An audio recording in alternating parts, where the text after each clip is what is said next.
'Twas the night after Christmas when 4 young men remembered a film and the pleasure it had been. They'll even answer when asked, anytime, any place. Merry Christmas to all. Aren't you what's-his-face? Over the years, I got to be quite a connoisseur of soap. A lot of people tell me I still look the same.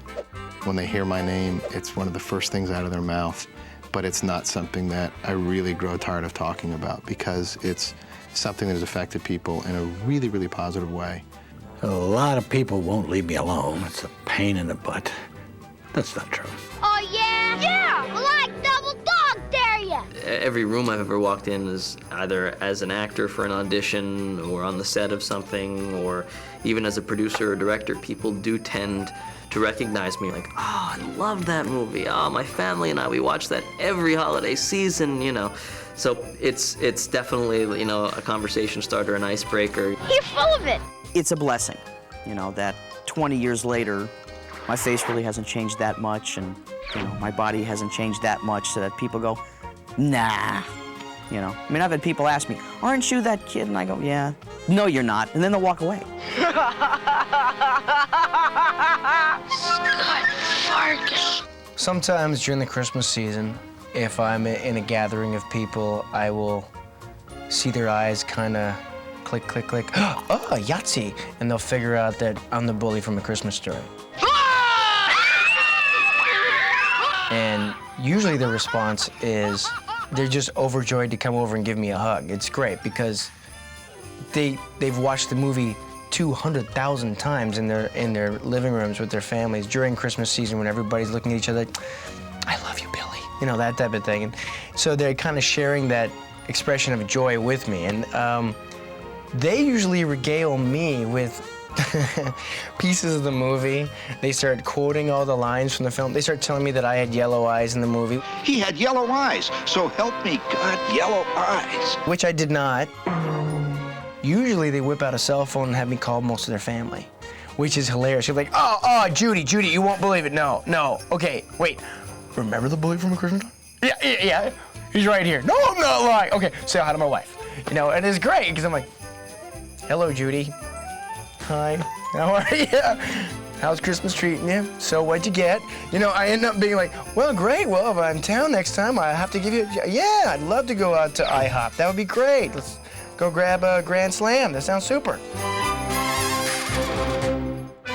Their town is a tinsel. Their business is show, with agents and trailers and groupies. Although even actors, it seems, are like me and you, with stories of Christmases and St. Nicholas's, too.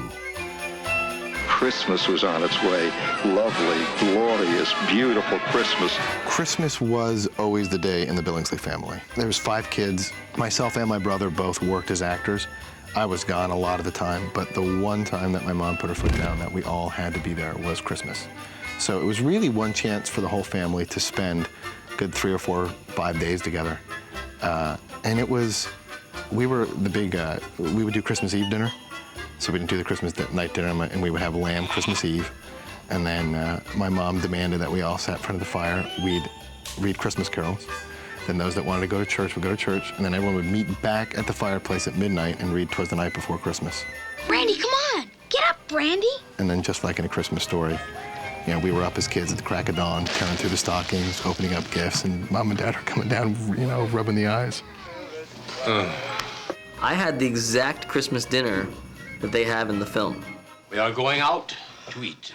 We had Chinese restaurant, Christmas dinner. You know, they didn't try to sing to us or anything. No. Not ra ra ra ra ra la la la la la. I once was at a restaurant in New Hampshire, and we heard across the way people talking. Sounded like dialogue from Christmas Story. You good boy, show Mommy how the piggies eat. And we looked up over the booth, and there was a family of 4, mother, father, 12-year-old, 9-year-old, and they were acting out Christmas Story. Every word, every scene, the whole movie. Fragile. It must be Italian. It was a tradition. The restaurateur told us, the maitre d', his family came every year. Christmas Eve, had that dinner and sat around and told the Christmas story. They take trips to see Santa and his jolly old elves. And they laugh when they see him, in spite of themselves. What an odd tradition. What a strange thing to see. To make demands of a stranger as you sit on his knee. Hey, kid! Just where do you think you're going? Going up to see Santa. When I was a kid, visiting Santa was the same thing like it was in the movies. And what do you want for Christmas, Billy? It was a long lineup, getting there and having 30 seconds to ask for some bizarro toy that you saw in the toy store down the way, which was advertised so that your parents should buy it. Quit dragging your feet. I couldn't wait to get on his lap. I couldn't wait. I'd sit up there and I would go through my list. A toy truck, get him off my lap! And I took it seriously. Like, I honestly felt that, you know, I think I remember even saying one time, listen, I'm Jewish, but you still gotta hook me up, all right? I grew up in New York City, so you get pretty savvy to the Santa Clauses with the bells on the corner. So I was never really into going to Santa.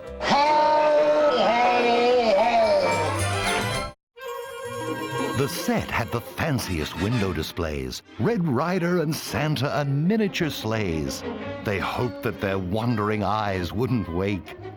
Who cares if the whole thing was totally fake? Huh, are you kidding? Stick my tongue to that stupid pole, that's dumb. That's 'cause you know it'll stick. When we were shooting the scene when we stuck our tongues to the pole, of course we all had to try it because it was so cool. It was this tiny little hole and it was sucking air in, and they built this fake pole that they had put on that looks really good, and it's this tiny little hole and it was sucking air in, and they had it go into a hose in the thing, so we all put our tongues on and tried it. Liked it. Scott was a pain in the ass, whatever, we all were. So the crew was screwing around with him one time, and we broke for lunch, and they're like, all right, cut, that's a lunch, 1 hour, and everybody walked away and left him there. Come back! I was out there all by myself, man. There was nobody out there. And there he is, literally, like a flailing his arms, just like in the movie, man. He's going, hey guys, come back, come back, come on, come back. It was so funny. My mother, grabbing for her copy of Look magazine, would find herself cleverly trapped into reading a Red Ryder sales pitch. The prop department was so great because everything that they had gotten for my room and for the house was real, and it was the old stuff. So it was really fun on breaks just to go through my room and to find these old comics and to read them and to play with the old trucks. The attention to detail, even things in the desk drawers, was all so period. So it was very easy to escape into that world. Amazingly, the movie we had no horror tales, it's hard to recall anything. Things went very well in the movie. We had to convert Cleveland into Christmas. There was no snow that year. We put it all down with snow brought in from snowmakers from ski resorts 100 miles out of town. As it got later in the season, it was obviously starting to warm up, and we were still in Cleveland, and there was no snow on the ground. And so they ended up manufacturing snow, but it was a low-budget movie, and I remember they made snow basically out of detergent. And there's all these scenes, you know, the scenes when we're running through real quick and the bullies are chasing after us. In a couple of those scenes, we're literally running, I remember running like slushing through bubbles. Like it was, it was detergent is what they used, but you'd never know, it looks real.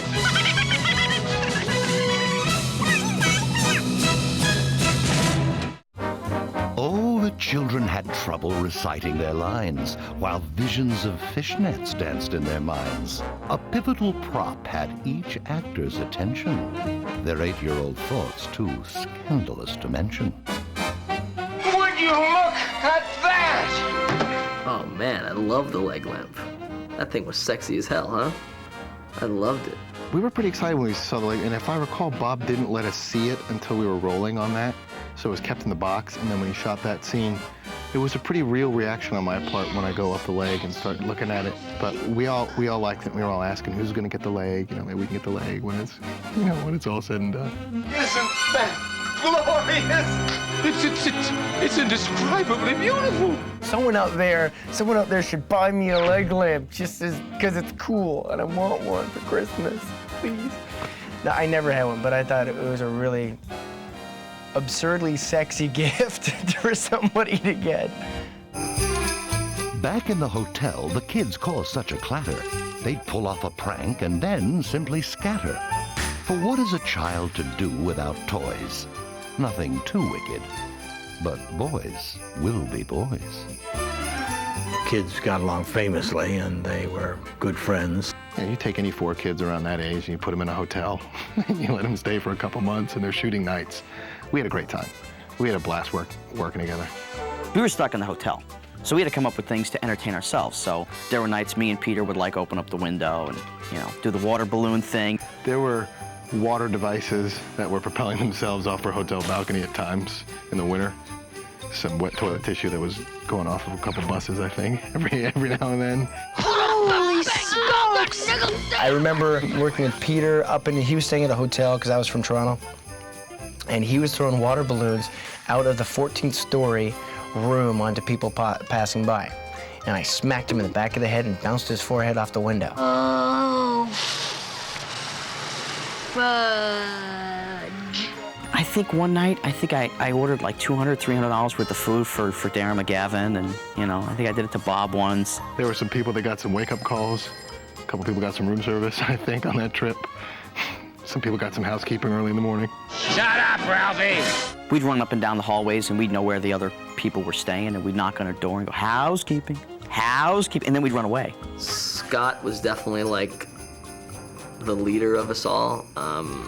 He was the oldest. You! Come here. Me?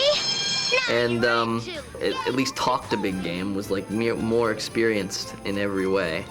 And he got us into some trouble. We had to just entertain ourselves. We had a good group of guys, you know. The kids all really fit well together. A ton of candy, but only in red and green.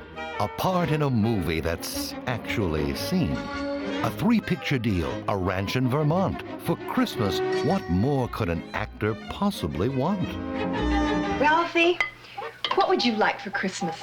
My top 5 Christmas gifts were metal detector, metal detector, metal detector. It was every year that I wanted one, and my parents, I don't think, understood what the heck I wanted with this thing and weren't too encouraging, you know, of my treasure hunting. My wish list. Well, it was definitely the Atari. I really wanted a Ms. Pac-Man machine. I guess I'd just like some Tinker Toys. A Pac-Man arcade game. Mattel and television. Love comics. Still love comic books. So I always wanted, like, Superman. I had Superman fights Muhammad Ali. How cool is that?